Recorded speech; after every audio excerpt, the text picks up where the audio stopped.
Live, right?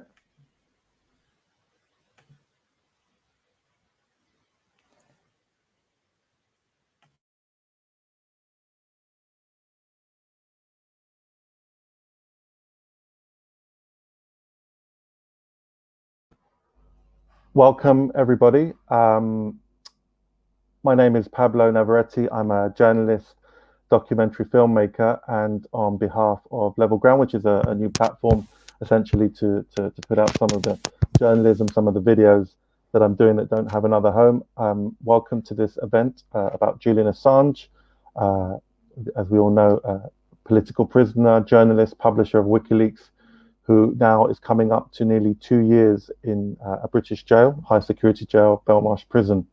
Now, I made a documentary called No Extradition that came out in August last year, 35-minute film that filmed with Julian's father, John Shipton, that aims to sort of capture some of his father's struggle to free his son, and also the group of activists, very dedicated, loyal activists who are kind of fighting for Julian's freedom in a context where the kind of mainstream media, the political class in the UK and across the countries such as Australia and the US have really kind of left Julian out to dry. So, as I said, it's coming up to 2 years now that Julian has been in this high security prison in very inhumane conditions that have been sort of critiqued by the UN Rapporteur on Torture, amongst many others.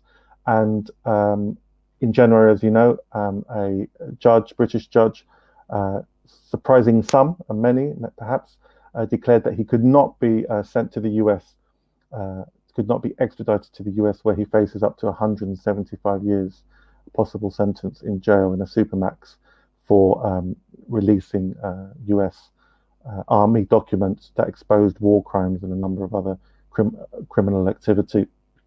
So I'm delighted to have three really excellent guests who all actually feature in No Extradition.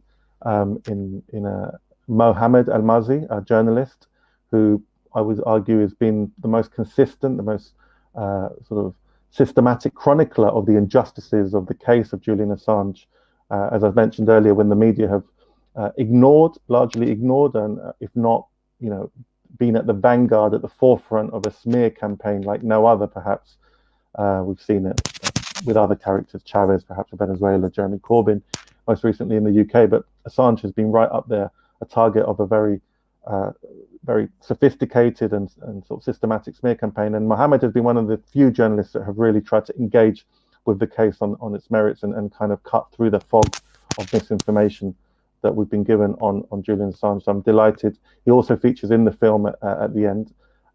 We have Dr. Deepa Driver, who is, she's an academic, she's a trade unionist, she's a human rights activist.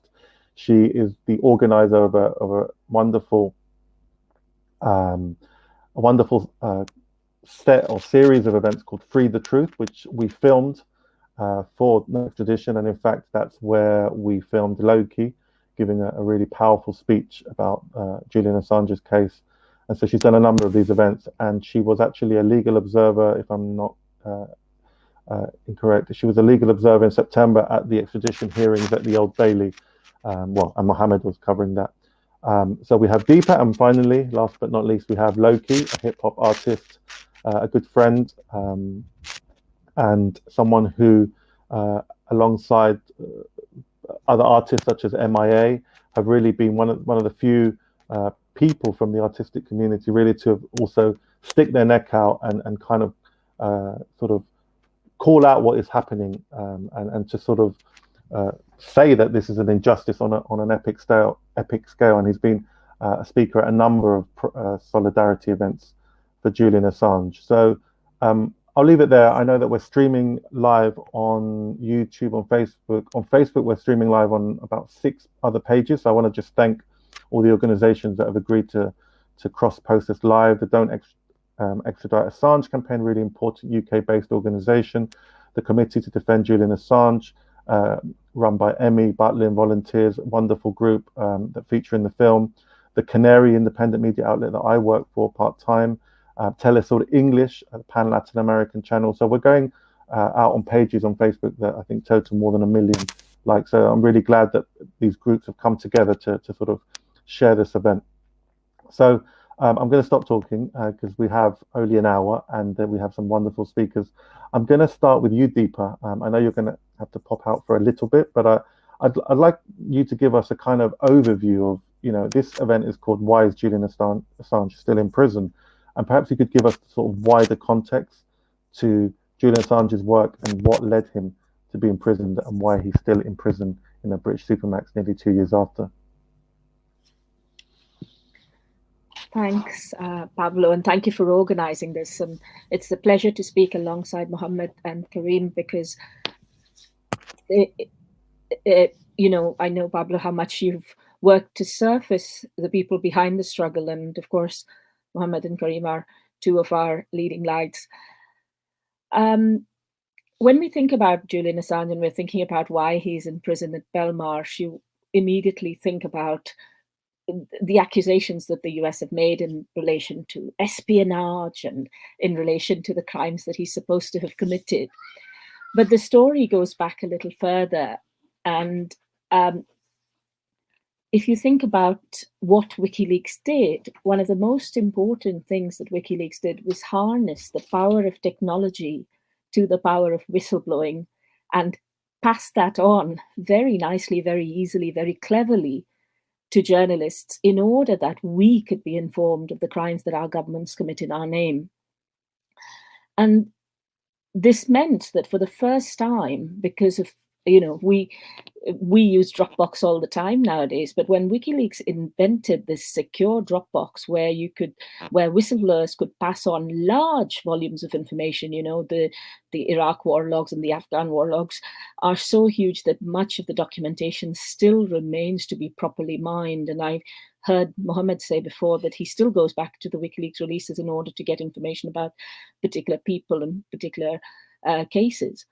And that was not really possible before WikiLeaks, or hadn't been done so cleverly, in a way that both protected whistleblowers, but also ensured the security of the documentation that was there, which meant that to this day, WikiLeaks is one of the few media organizations that has a 100% accuracy record.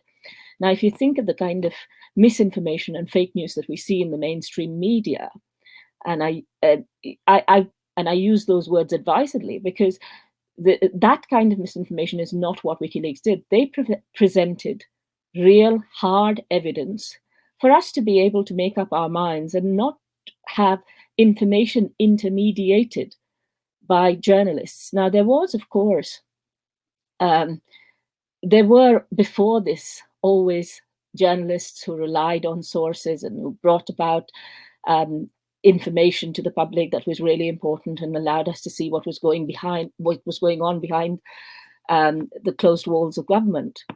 But quite a lot of the time, what we found, especially during the Iraq War, for example, many of these journalists, either due to the pressure of deadlines or due to the pressure of the news cycle, or due to the fact that many of them are owned by, many of the news organizations and media organizations are owned by oligopolists, and there is a huge pressure to fit in with a narrative that others, others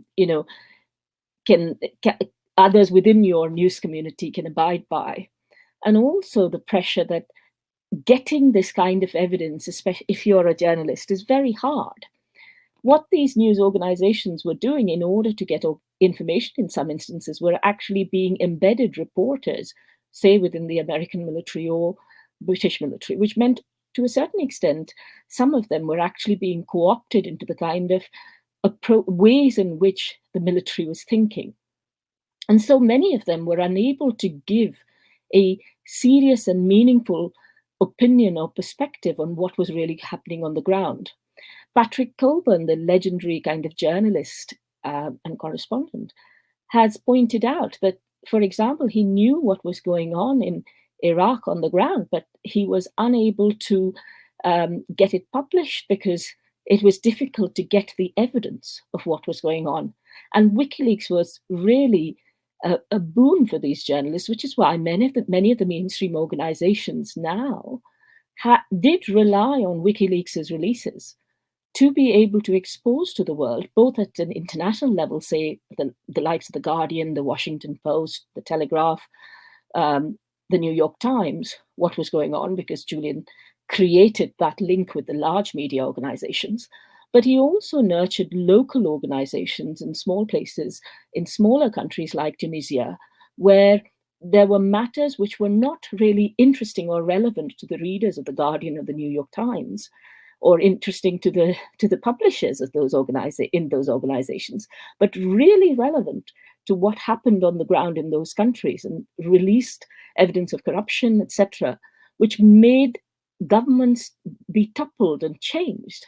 And this is what really changed the balance of power, because for all of a sudden, instead of the state surveilling us, which we all know a lot about, because, COVID, you're all using Zoom, you're all using electronic platforms, and all the government is doing through various apps and things is harvesting data, whether it's Facebook or some other mechanism.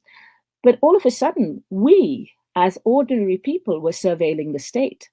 And this balance of power changed, allowed us to understand, for example, when Khaled Elmaazi, a German citizen of Lebanese origin, was abducted on the Macedonian border, tortured by 8 CIA employees who sodomized him and tortured him for several months before they realized that he was not it was a case of mistaken identity. He was not who they thought he was. Now, they didn't release him and apologize and make good for the horror they had put them through. Not that this horror is acceptable for anybody labeled a terrorist, but they didn't, even at that stage, pull back. They continued to torture him while they ran internal political games as to who would take responsibility for this. Finally, they dumped him on the Albanian border, and he thought he was going to be shot in the back. And he was picked up by Albanian policemen and repatriated to Germany, where nobody believed his story. And it was only through the use of WikiLeaks releases, and he was one of the people who testified in Julian's case at the Old Bailey at the hearings.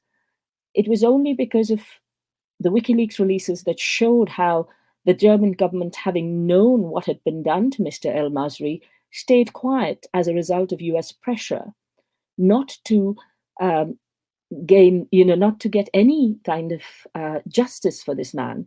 Instead, it went to the European courts, at which stage Mr. Elmaazi was granted some justice as a result of the WikiLeaks releases, revealing both the German collusion with Americans, but also what had actually taken place. And whether you see it in the case of the Guantanamo Bay detainees, who to this day, and it's 19 years, I believe now, who are being treated as though they are criminals without trial and without charge, and without the ability to communicate effectively with their attorneys, treated in absolutely horrendous conditions, or whether it is ordinary people whose governments are behaving in extremely corrupt ways, or whether it is toxic waste being dumped off the Ivory Coast. It was WikiLeaks that released this information. And this, to my mind, set a hugely powerful example that ordinary people could hold governments and powerful officials and networks to account. And this is why Julian became a target. And when he became a target of 5 of the United States and at least 4 of their allies, who were allies in war, which was extremely unjustified and illegal. For example, Britain and Australia have both colluded in the torture of Julian Assange when he was illegally detained in effect in the Ecuadorian embassy, as the UN Special Rapporteur and the UN Working Group on Arbitrary Detention have shown. Julian was never given due process throughout this case. In fact, at one stage, I believe he was at a hearing where, for when he was arrested, and he told his name and his date of birth, and they labeled him a narcissist. And it is this kind of treatment that he has received throughout, including Lady Emma Arbuthnot, who was Chief Magistrate at Westminster Magistrates Court, who was presiding over Julian's case, while, as Declassified UK shows, she had serious conflicts of interest. Her her son was involved in a company called Dark Trace. Her husband was in dealings with Sir Richard Daley. And this means that a lot of the process that Julian has been put through has been, has to people who are sitting outside not seemed like a fair process. And certainly to Julian, who has been diagnosed as being on the autistic spectrum, who is having a chronic lung condition since 2012, has had serious physical and mental outcomes of what is psychological torture, including right now, he's having serious depression. It is just unbelievable that the judge, at this stage at least, recognized that what he was being sent to, which was to be in a steel box where he would be allowed out into the next cell for individual recreation. And this was a 15-foot cell, and occasionally he'll be allowed out there, and neither he nor his lawyers in pre-trial stage will be able to talk to the press or talk to anybody outside. Some of the materials shown to his lawyers will not be shown to him. This is the kind of thing he's expecting to see in the US as part of which the US have admitted is what he's going to experience when he goes to the United States for supposed trial. For what? He is not a US citizen. The acts that he commissioned weren't done in the US. He revealed the truth. And just because it is embarrassing to governments or because it reveals their criminality, these governments have then used the classification process to create what is a pretense of legitimacy around this arbitrary process to drag a journalist and publisher through the courts on false premises in order to vilify him and to pretend that he's a criminal. And I urge all the viewers here this is a complex case and it's been going on for several years, which means it feels like 10 cases in one.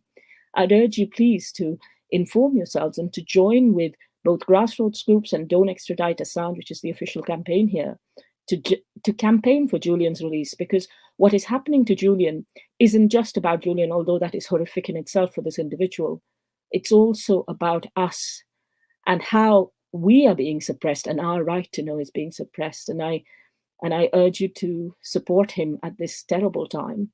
Thank you very much. Thank you very much, Deepa. And I think you've put really well the kind of the extent of the injustice, and a chant that I heard a lot of times when I was covering, the hearings outside the Westminster Magistrates Court, outside Belmarsh, a few times was that free Julian Assange, jail the war criminal. And isn't it sad to see that in today's world, in the British press, someone like Tony Blair, who is, by any reasonable definition, a war criminal, characters like George Bush, who oversaw many of the sort of crimes that the WikiLeaks exposed, that these are the characters which are sort of presented and recycled as sort of reasonable elder statesmen, and yet the journalist who exposed and who oversaw through his organization, which, as you say, has been very careful and rigorous in presenting its information, is the one who is in jail, facing, these horrific conditions and potentially, life in a US supermax. So it's it's a kind of a sign of how upside down, to use I think the phrase that the great Uruguayan journalist Eduardo Galeano once wrote, the upside down world that we live in.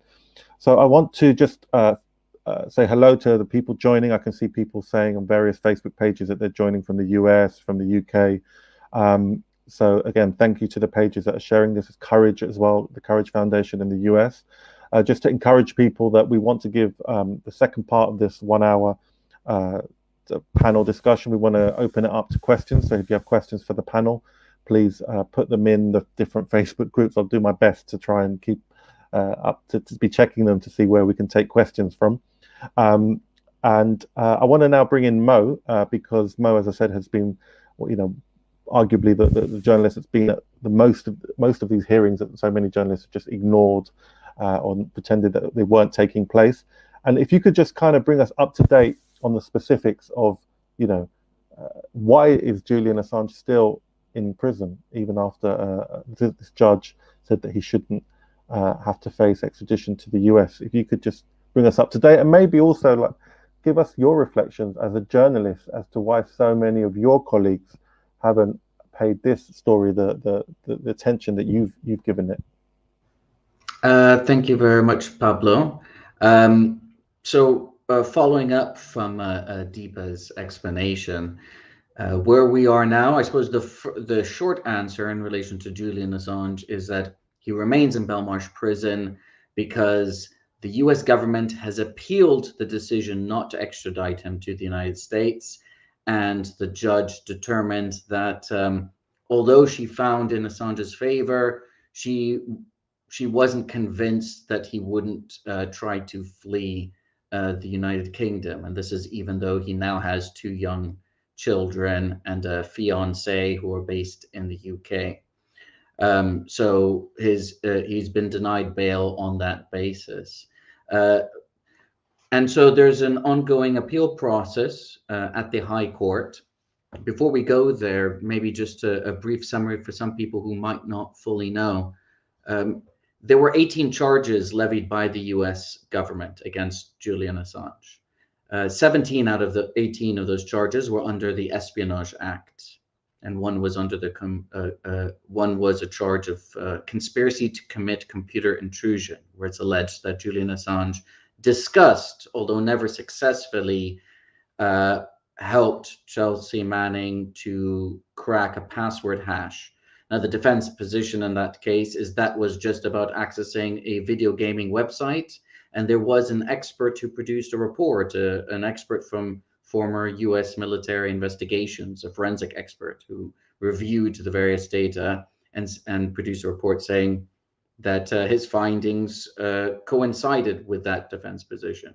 But setting that aside, although the judge refused to extradite Julian Assange, that was purely on the basis that she considered him to be at substantial risk of committing suicide were he to be subjected to prison conditions and pretrial detention conditions in the United States.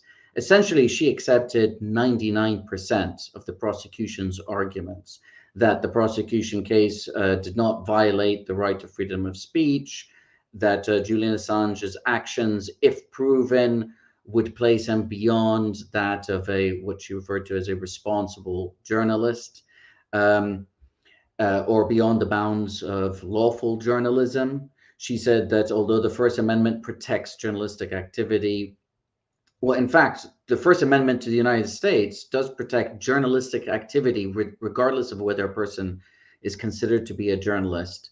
But the judge Vanessa Baraitser concluded that his activities, quote, went beyond the mere encouragement of a whistleblower, end quote. So right now, the reason why this is so concerning is because she gave examples of where Julian Assange allegedly, because we don't know for certain who was communicating with Chelsea Manning at any given time, it could have been other people. But even if we accept that it was Julian Assange, it's alleged that when Chelsea Manning said that she didn't have anything further to give, he allegedly said to her, "Curious eyes never run dry from my experience," something that the judge requoted multiple times in her judgment. And for her, this is evidence that he went beyond the actions, is part of the evidence that he went beyond the actions of a mere responsible journalist. This is even though there were multiple expert witnesses who testified in painstaking detail that it is quite normal for journalists to actively seek to extract information from sources, including encouraging them to produce more information, even when they say initially that they can't. But she appeared unconvinced by that. So she rendered her decision. It's gone up now to the High Court, where the prosecution have filed their appeal, and the High Court judge have granted the defense until the 29th of March, so towards the end of next month, to reply to that appeal.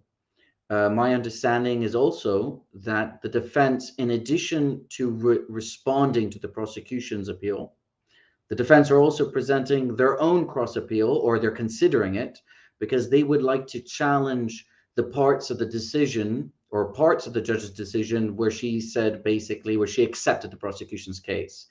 that it's okay for Julian Assange to be extradited to the United States to face espionage charges where there's no defense, actually, in relation to your intent. There's no public interest defense. You can't argue that, well, my motivations were to reveal war crimes to the public. That doesn't matter. Under the Espionage Act charges, you do not need to prove that any harm has come to anybody. So the US government won't have to, say, establish that somebody has died as a result of disclosures. I mean, they may try to argue it just to help the jury convict Assange, but they don't need to. They don't need to prove anything. And if what Pentagon Papers Pentagon Papers whistleblower Daniel Ellsberg told the court was that during his trial under the Espionage Act in the 1970s, every time that he tried to testify as to why he leaked the information that he leaked, the prosecution would object, and the judge shut down his testimony on the basis that these Espionage Act charges are strict liability. So essentially, Julian Assange is facing up to 175 years in prison for his role in obtaining classified documents, which is something investigative journalists do all the time, and publishing classified documents, which is something investigative journalists also do all the time. And we'll see what it is that the court decides by the end of March, or even going into April. We'll see whether the court decides to grant the prosecution the right to appeal, because even though they filed the appeal, the High Court judge still has to consider whether or not they'll grant them permission. If the High Court judge doesn't, the prosecution may leave it at that, and that may then become the end of the case, and Julian Assange would ultimately be released from being detained in pretrial detention at Belmarsh. If they decide not to, then they could conceivably appeal to the Supreme Court. As to why it is that more journalists haven't come out sooner, I think there's a lot of groupthink.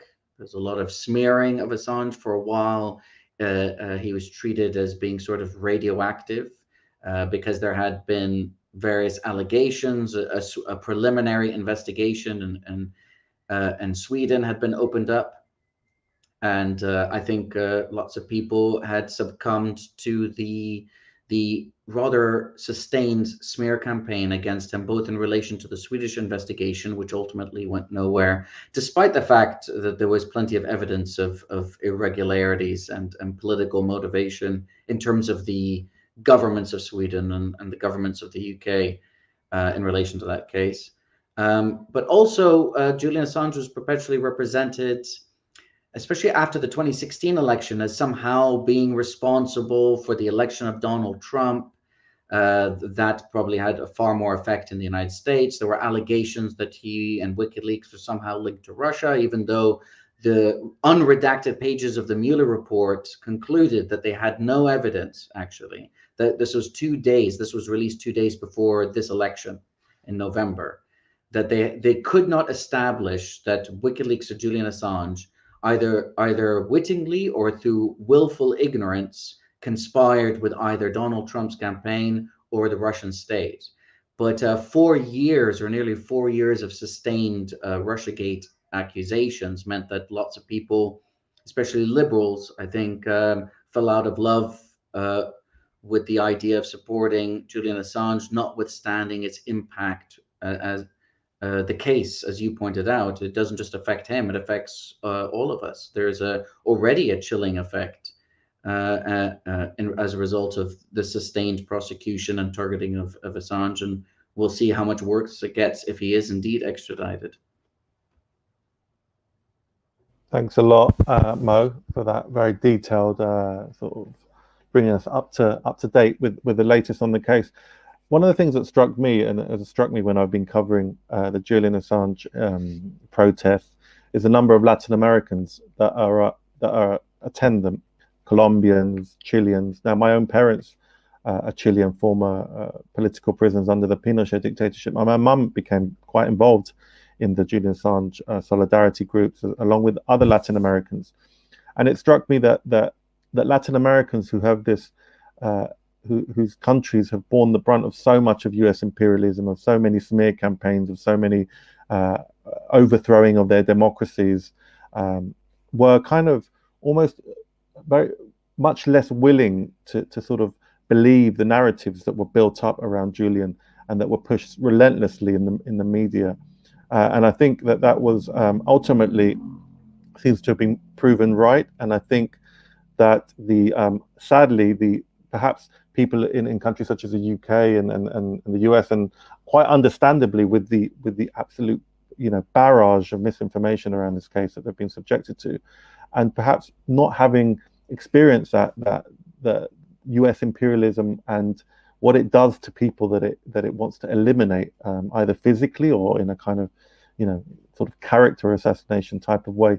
And so I think that there is a lot there that as Deepa says, this case is about 10 cases. Is about what happens when media campaign is inflicted on someone.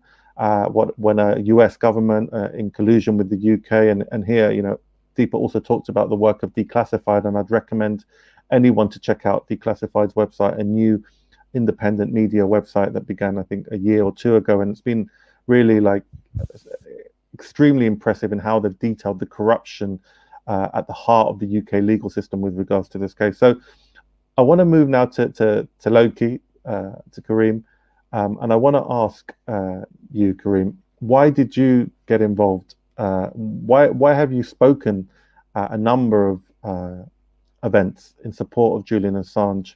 And what do you think that this case tells us about the state of British democracy, the state of US democracy?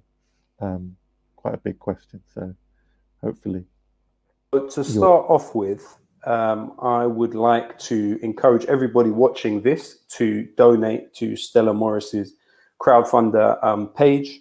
I would also like to say it is an honor to share the platform with Deepa, who has campaigned tirelessly on this issue.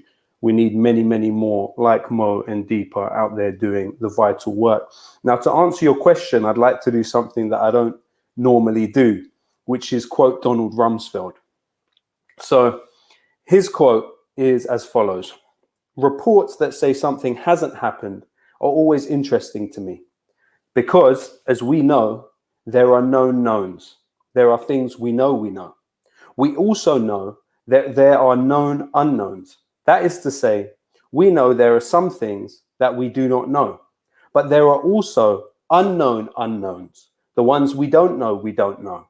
And if one looks throughout the history of our country and other free countries, it is the latter category that tends to be the difficult ones." Now, Julian Assange has done more than anyone in our lifetime to reveal the unknown unknowns of the powerful. And as Peter Gallison put it in the book Agnotology, The Making and Unmaking of Ignorance, the classified universe is certainly not smaller and is very probably much larger than the unclassified one. If you look at the year the war on terror started, 2001, you see that there were 33 million classified actions taken by the US government. They spent about $5.5 billion to keep those classified documents secure. And as estimated by Peter Gallison in his chapter in that book, it's very likely that the classified documents in the world, the pages that are classified, outnumber the publicly available, readable pages of all languages. So that's quite an amazing idea when you think about it. And what it shows is that while WikiLeaks were responsible for making millions and millions and millions of files of documents publicly available, it was still only scratching the surface of an established system of secrecy. What did WikiLeaks reveal? Well, one of the things they revealed, as Catherine Gunn later did also do, that the State Department were asking diplomats, among them British diplomats, to spy on other diplomats, including even the Secretary General. And that went as far as trying to obtain the credit card numbers of other diplomats. It also revealed the bipartisan push from Obama working alongside Republicans and hoping to come to the aid of Bush officials who seem to face criminal investigation for torture for alleged torture in Spain. We also saw revealed by WikiLeaks the extent to which US intelligence agencies were hacking into iPhones and computers, and even had technology that could turn smart TVs into listening devices. The CIA, seemingly from WikiLeaks documents, were seeking to develop a technology that could hack into people's cars in order to carry out nearly undetectable assassinations. On the subject of MIA and her willingness to speak out and the seeming hesitance to speak out among other musicians, one of the things WikiLeaks revealed was the strong ties which exist between Sony and the US government. And while the liberals have certainly turned Julian Assange into public enemy number one in many ways due to the Podesta emails, let's not forget it was WikiLeaks that exposed ICE policies, including child and parent separation at the border with Mexico. WikiLeaks also revealed Pope Benedict impeding and interfering in an investigation into alleged child sex abuse within the Catholic Church in Ireland. Overall, WikiLeaks exposed documents that would have belonged to the Peruvian, the Kenyan, videos supposedly from the Chinese, documents from the Iranian, the German, the Syrian, the Saudi, the Yemeni, the Turkish, the Russian, the French, and the UAE governments. Now, for everything we hear, especially about several of those governments just listed, about how tyrannical those governments appear to be in the eyes of British and US foreign policy, it's not any of them that are attempting to kidnap Julian Assange. It's not any of them who kept him incarcerated for over a decade. What is it that they are seeking to prosecute him for? Well, strictly, it's the Afghan, Iraq war logs, the Guantanamo Bay documents, and the diplomatic cables between 2009 and 2011, as far as I understand. Now, what did WikiLeaks reveal about what was happening in Guantanamo Bay? Well, one of the things revealed was that the number of children that the US government are detaining in Guantanamo Bay illegally was 1.25 times more than they had previously acknowledged. They hadn't acknowledged that one of the children that they were detaining, in fact, two of the children that they were detaining were 13 years old at the time of detention in Guantanamo Bay. They didn't admit that there was one 14-year-old and there were three 15-year-olds. Now, one of the people who was revealed to have been detained at the age of 17, Yasser Talal al-Zahrani, killed himself at the age of 21 in his cell in Guantanamo Bay. This, as Deepa rightly emphasizes with the story of Khalid al-Masri, is the human side of what Julian and WikiLeaks did. They showed you the micro side of macro power in all of its gruesome ugliness and injustice. And it is for that reason that he is being targeted. Let's be clear. In the UK context, Robert Peston regularly does that which Julian Assange is being accused of doing. He cultivates sources within the corridors of power and then takes to Twitter and makes the announcement preceding the release of the news elsewhere. But no one is drawing any type of equivalence to what Robert Peston does and what Julian Assange did. When we look at the Spy Cops bill that has recently been passed and facilitated by the leader of the Labour Party, Sir Keir Starmer, when we look at the Overseas Forces bill, we see clearly that you have intelligence services and security state seeking complete not only impunity, but unaccountability and invisibility. But what is that visibility reliant upon? It's reliant upon what they used to call the DSMA committee, and now known as the D-Notice committee, whereby journalists go to the meeting and are told by civil servants what they would prefer them not to report. And it is in that way that journalists seek access through servility. And it was that Julian Assange struck back against. It is that he went against the grain on. And it is that is the reason he is being punished in the way he is today. We look at the extradition treaty that was negotiated in secret by the Tony Blair government and fast-tracked through in order to deal with the war on terror. The terrorist, in the context of the war on terror, represents a space of rightlessness. They can be detained, they can be extradited, they can be sent around the world to black sites and tortured because they don't have rights, because they occupy that space of rightlessness. And since 2007, the UK has sent 135 UK citizens to the US. A quarter of those people that were sent to the US were being sent for non-violent crimes. Now, in contrast to that, the United States has only surrendered 11 people to the UK. Let's not forget that in the spirit of bipartisan imperialism, both Mitch McConnell and Hillary Clinton have referred to Julian as a terrorist.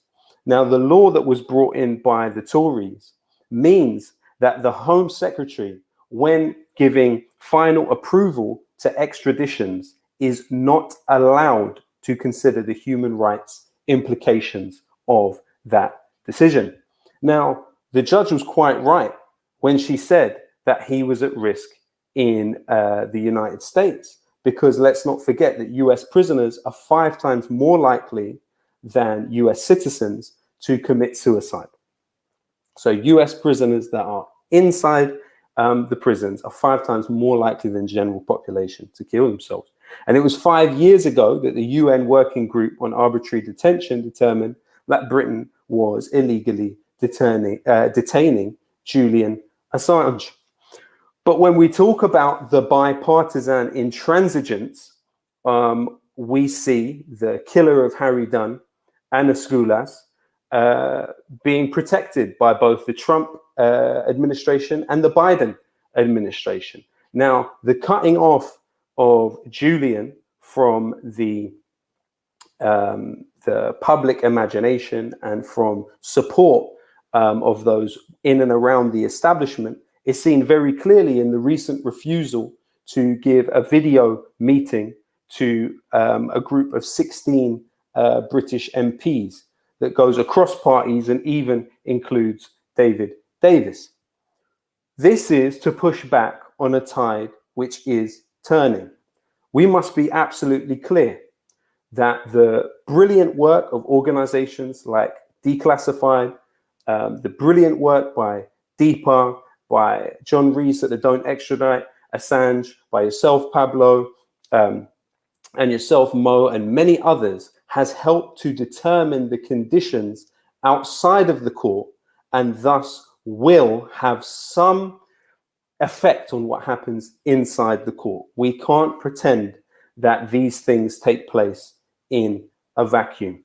Now, just to end, I wanted to talk about the question, which seems kind of unkind in retrospect, that was asked to the son of Daphne Caruana Galizia, who was the primary investigator of the Panama Papers, who was responsible for that.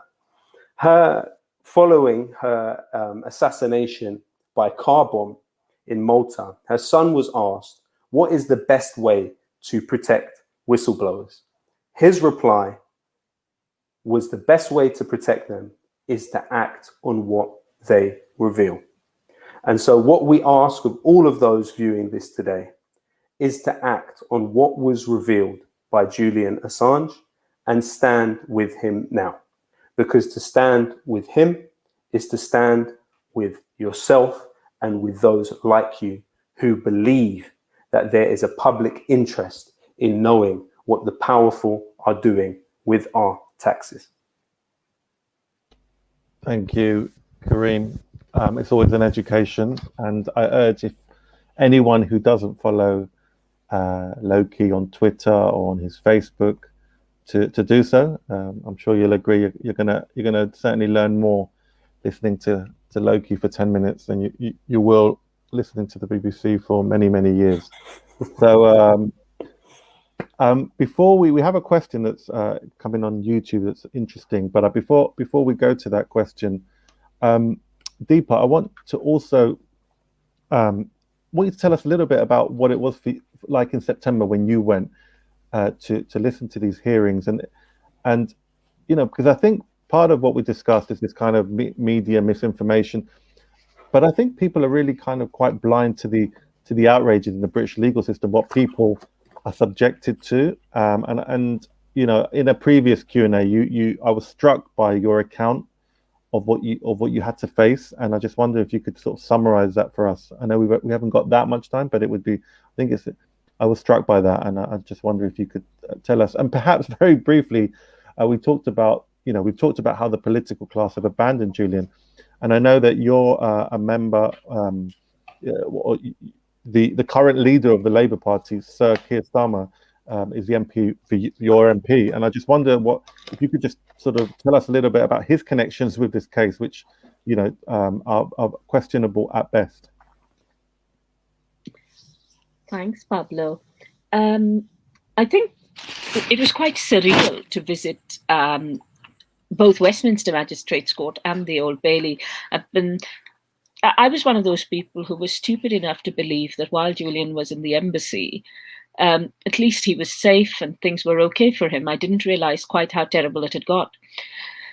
And thanks to the Committee to Defend Julian Assange grassroots activists, I began to get educated about this and began to, although, you know, I'd supported WikiLeaks for a long time, but really began to get involved in campaigning for Julian's release.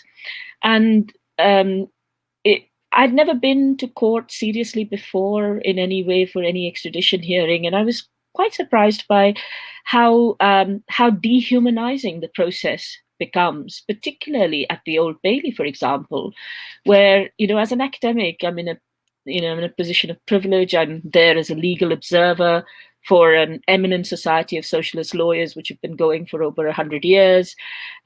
We send legal observers to other countries, to Turkey, to other places, to observe trials. So I kind of thought that when I took the formal letter and sent it to the judge and to the judicial officials, that I would just be told, yes, here's how you get into the building. Instead, we spent weeks with them trying to block access. And finally, and this was not just me, but on the first day of the extradition hearing, 40 other NGOs who had previously been granted access were denied access to the court, and they were told they would have to queue in the public gallery queue. Now, in that public gallery queue, given there were across the two courts where the hearing was being transmitted, one, the main courtroom where Julian was, and in the public gallery where there were about 36 seats, 5 seats were allocated to his family. And then a second court, exactly the same, where a further 4 seats were, and sometimes 6 seats were allocated to the public. At this second room where you could literally only see Julian or what was going on in court through a television, which was smaller than the television I have at home, stuck on a wall, 40 feet away from you, and where if they switched off the volume, you couldn't communicate to anybody that the thing that had been switched off, and you couldn't hear anything. you had to queue, and thanks to the supporters, I managed to get into the court virtually every day, and only 4 people were allowed in, sometimes 2 in the morning, and then they had reserved, this is what is really unusual, the judge had reserved seats for VIPs, we found out. And these VIPs never took their seat even once through the course of the hearings across 4 weeks. And then we were given access to the court. So you queue at some unearthly hour at 5 in the morning, 6 in the morning, wait until 10 o'clock when the door, he allows people to go in. He then makes you wait even longer outside because he faffs around. And then by this time, the hearing started, so you're missing bits of it. You're not allowed to take any water. You're not allowed to take any food. The only people really who go in through that door are the families of Black and minority ethnic people, most of whom are accused of very grave crimes. And we were all treated pretty much in the same way, as though we were non-people who were already criminalized by the system. You then go into this gallery where downstairs you can see the journalists having a cup of tea and drinking their coffees and using their laptops, where you're not allowed to even keep your phone on you, no devices either, not even a chewing gum. And you sit up there waiting for about 8 hours. Nobody cares whether you understand. There is a loud buzzing noise through the hearing from the door. The temperature in our courtroom was kept at below 16 degrees. Sometimes, we were all wearing hats and gloves in that room to be able to sit. And we were told that that temperature had been set by the judge in order that, God knows for what reason, actually, I don't want to quote what was said. But this kind of dehumanizing treatment was not just done for us, but also for Julian, who, as an innocent man, is sitting inside a glass box. To talk to his lawyers, he had to get down on his knees. And remember, Julian has got osteoporosis, which is both hereditary and as a result of complete lack of sunlight exposure, both at the embassy and in Belmarsh for over 10 years. In the past, he's cracked a rib trying to tie a shoelace. Now, this man has to get on his knees, whisper through a crack in a plastic box to somebody who then attracts the attention of his lawyers across some US attorneys who are sitting there. And then the lawyer occasionally will come back to talk to him. So this is extremely dehumanizing for Julian too, because he doesn't even have the basic ability as someone with a disability, of course, because of this chronic condition, to even sit alongside his lawyers, to defend himself in a case where his life is at stake. This is the kind of justice we get in Britain. And this continued, including at the at the verdict. It is appalling the way in which the appeal was turned down, in order supposedly to give the US a fair chance, because of course the way the legal process works is the predisposition is in favor of extradition unless certain bars are met. For example, in this case, what they called his mental health, which is essentially 4 or 5 states stamping on his head and trying to destroy this individual through smears and accusations and allegations and arbitrary treatment. And this is my experience of the process. And I'm really outraged that not more lawyers are speaking up about the absolute, the complete ignoring of the rule of law, if such a thing exists, and the complete perversion of any basic principles of due process, including that he was spied upon in relation to privileged conversations which he had with his lawyers within the embassy. That alone should have been enough for this case to be thrown out, leave alone the fact that the people prosecuting him are now accused of trying to poison him while he was in the embassy.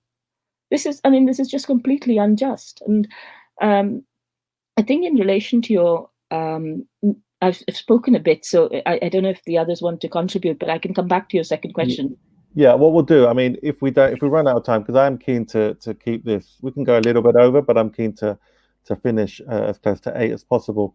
If we do run out of time, I think it's important that we there's an article by Matt Kennard, one of the founders of Declassified, this excellent website that many of us have spoken about tonight, where he puts a number of questions to Keir Starmer, and he asks about what his role was as the head of the Crown Prosecution Service in denying essentially in irregularities around the legal process, and Sweden, when Sweden was investigating these alleged sort of sexual crimes. And so I think it's really important that people read that. Again, it's information that won't be reported in the mainstream British media, incredibly. So I think it's important. I mean, just recently we had the revelations about 5 weeks ago today, actually, in the Electronic Intifada by another excellent journalist, Asa Winstanley, that there is an ex-Israeli spy working for the Labour Party, even apparently in Keir Starmer's office,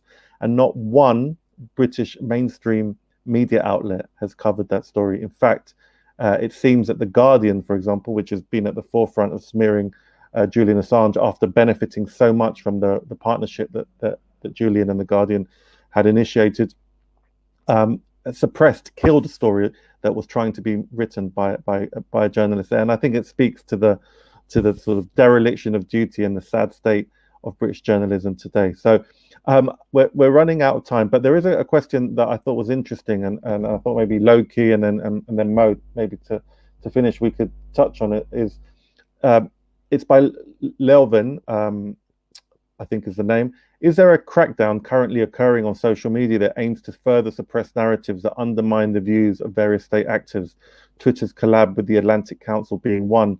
And this is in a week where there's an article that I was trying to read even yesterday. I couldn't, because there kept being warnings that it had been kind of sourced via hacking by the Grey Zone, another excellent outlet. And I think there seems to be a concerted effort by tech giants to suppress the ability of social media to give us these alternative narratives that challenge the powerful, that challenge these other dominant narratives which are fed to us 24 hours a day on the mainstream. So Kareem, Lowkey, what are your thoughts on that, and Mo perhaps also?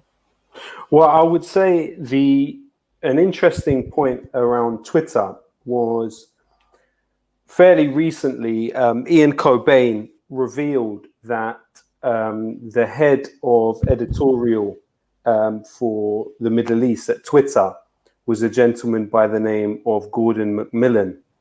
Now, he was revealed to also work for the 77th Brigade in the British Army. Now, that is believed to be 1,500 to 2,000 troop strong, kind of cyber warfare unit. As we also know, that the recent increase of the British military budget by over 18 billion pounds, if I remember correctly, most of that is going to be spent on the cyber side of things. And there is this idea that tweets which are uncomfortable to the British government, the US government, NATO allies, are somehow part of warfare.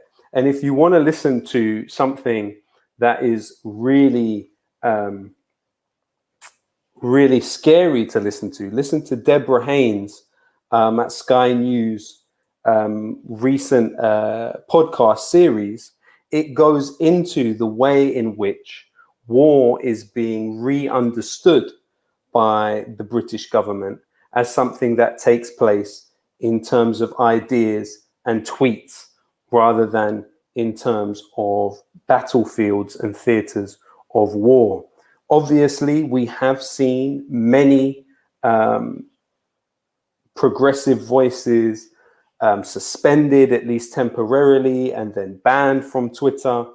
It's extending, it's extending. And we have to be absolutely clear about that stuff, and in absolute solidarity with those who are having their freedom of speech curtailed, including Professor David Miller at Bristol, merely for calling Zionism what it is, something that if you were to read the writings of Vladimir Jabotinsky, In fact, it was a bipartisan accepted reality in the Zionist movement, certainly prior to the establishment of Israel, that it was a colonial project, and that the Palestinians were the indigenous people of Palestine. Yet to state that fact, as David Miller has done, to also point out, as has been well documented in the book What is Islamophobia by David Miller, Tom Mills, and others, there is involvement in think tanks which push out irrationalizing ideas about Muslims. There does happen to be a cross interest in those that also fund the building of Israeli settlements on Palestinian lands, which are deemed illegal. In fact, in the work that was put together in one of the chapters of that book, it found that 75% of the organizations which fund the think tanks, the kind of think tanks whose work was quoted by Anders Breivik and the New Zealand terrorist, among others, the same think tanks, 75% of the organizations which fund those think tanks also fund the building of illegal Israeli settlements on Palestinian land. Now, to state those documented realities, he is being crushed in a major way. So there's we stand with David, and we hope that the admin at Bristol University can have guts in this regard, but they are attempting to crush this man's career. So it's important that we understand that what's happening on Twitter is an extension of what is happening overall in terms of squashing freedom of speech for many. Thanks, Kareem. Mo, do you have any thoughts on this issue? Yeah, so what we've seen is these ever increasing sort of crackdown and securitization of so-called social media platforms, or not even just social media. So whether it's Google search engine or YouTube, which is owned by Google, or Facebook, or many of the various platforms owned by Facebook, you have Instagram or Twitter. Originally, the idea was, at least, although surveillance was always built in to the internet's origins, and Surveillance Valley is a book that people can look into about that. The fact of the matter is, most of these heads never really wanted to start moderating content. But when they started getting lobbied heavily, first to moderate so-called extremist content and content that was connected to ISIS and Iraq and Syria, and then also hate speech. And this all accelerated even further with Russiagate and claims of Russian state interference and the need to change algorithms to downrank certain sites, which then, of course, didn't just impact the Russian state. It impacted alternative news sites that were deemed for some reason to be somehow Russia adjacent. And so what we've seen is immense pressure placed on Twitter, Google, Facebook, and others to start regulating content more and more, which means they start having to hire people to do that. And you even have liberals demanding this. It's not just right-wingers in terms of like political figures. It's you have liberal figures saying, why aren't they doing more to curtail hate speech? And why aren't they doing more to curtail fake news, whatever that means? And inevitably, that will result in the kind of alliances and unions that we've seen between Facebook and Twitter on the one hand, and the Atlantic Council's Digital Forensic Research Lab on the other. The Atlantic Council is NATO's unofficial think tank, as it were. It's a pretty hawkish institution.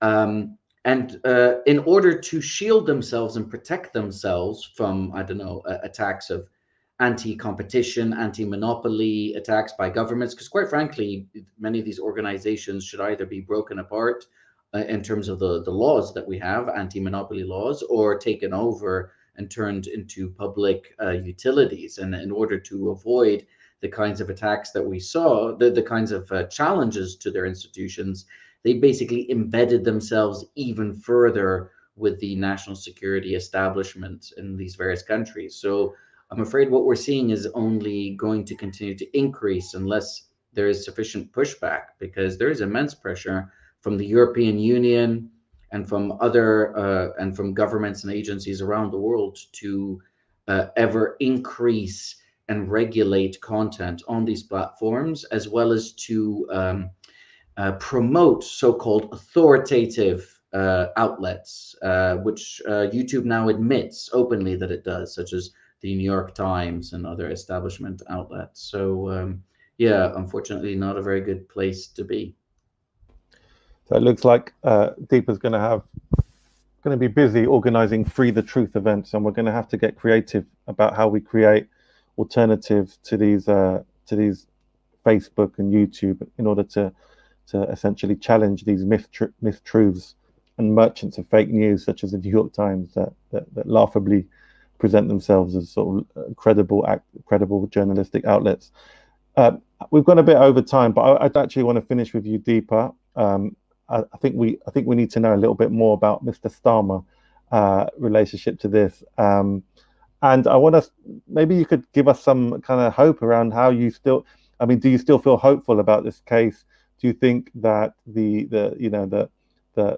people pressure, that things are changing, that Julian Assange will be released from prison one day, and that the sort of appeals by the US will come to nothing, and hopefully he will be free? That would be the outcome that we all want, and obviously then the jailing of the war criminals we can deal with after.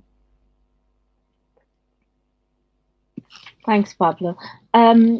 Firstly, yes, I do feel optimistic about Julian being released. I know it seems strange to say this after all I've said about the due process in court, but I'm very confident that the kinds of grassroots activists and ordinary people across the Labour movement, across the left, across the right, and ordinary citizens who've begun to realize that what has happened to Julian is a stitch-up, is going to make a big difference to what is happening inside court. And now all these big organizations which were shying away from Julian in the past, many of them have now come forward, including Amnesty, Human Rights Watch, and others who were, standing in the back at the back of the queue before, and including, people like Reporters Without Borders. They've all come out and said, no, he should not be extradited. And also, there is political pressure building.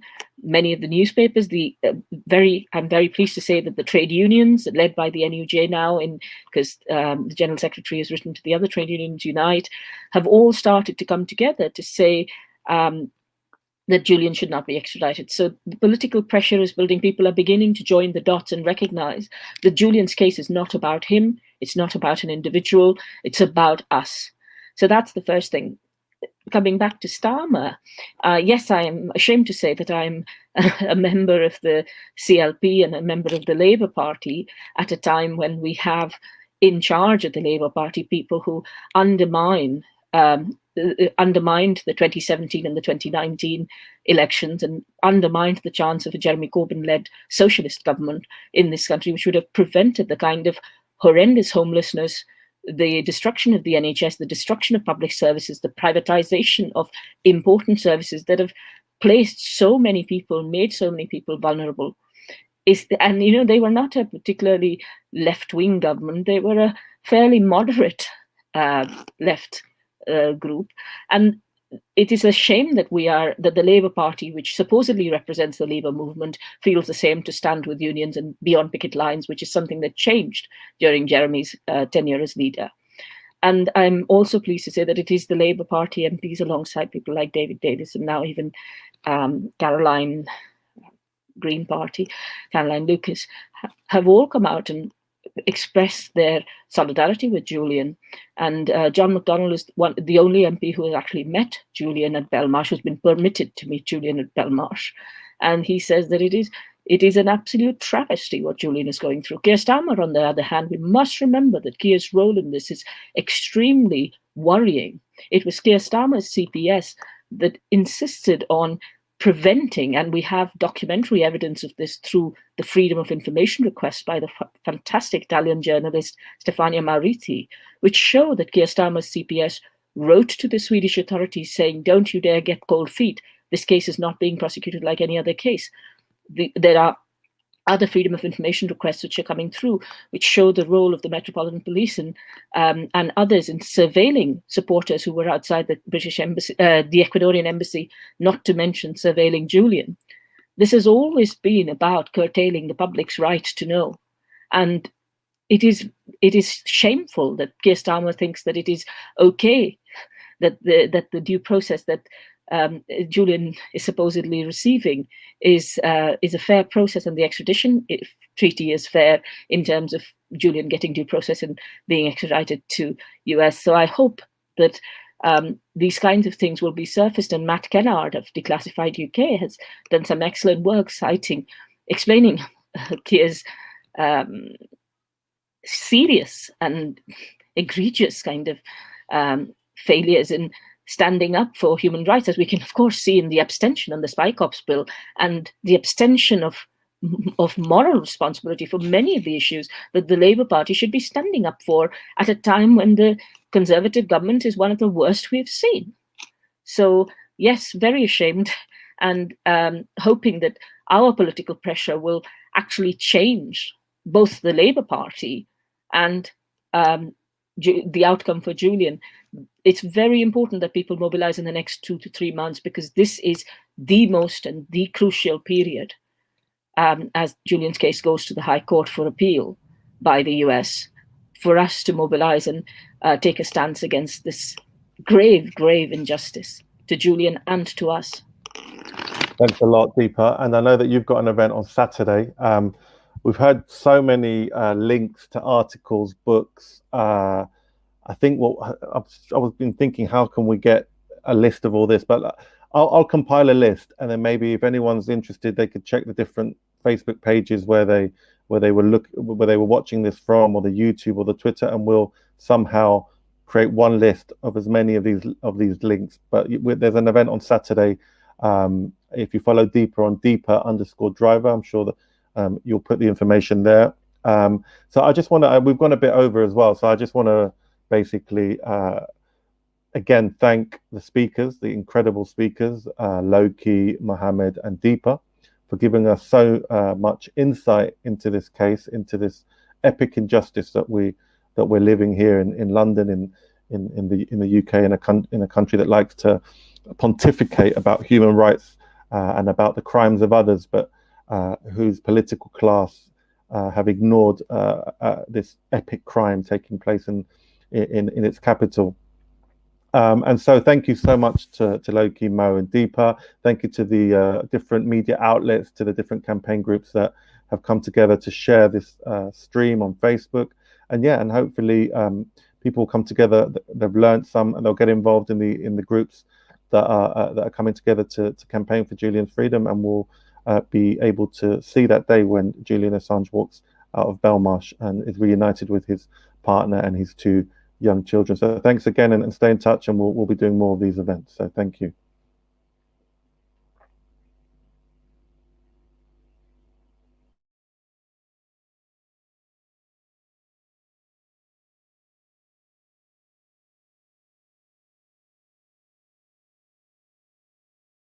It's just so clever. I mean, he just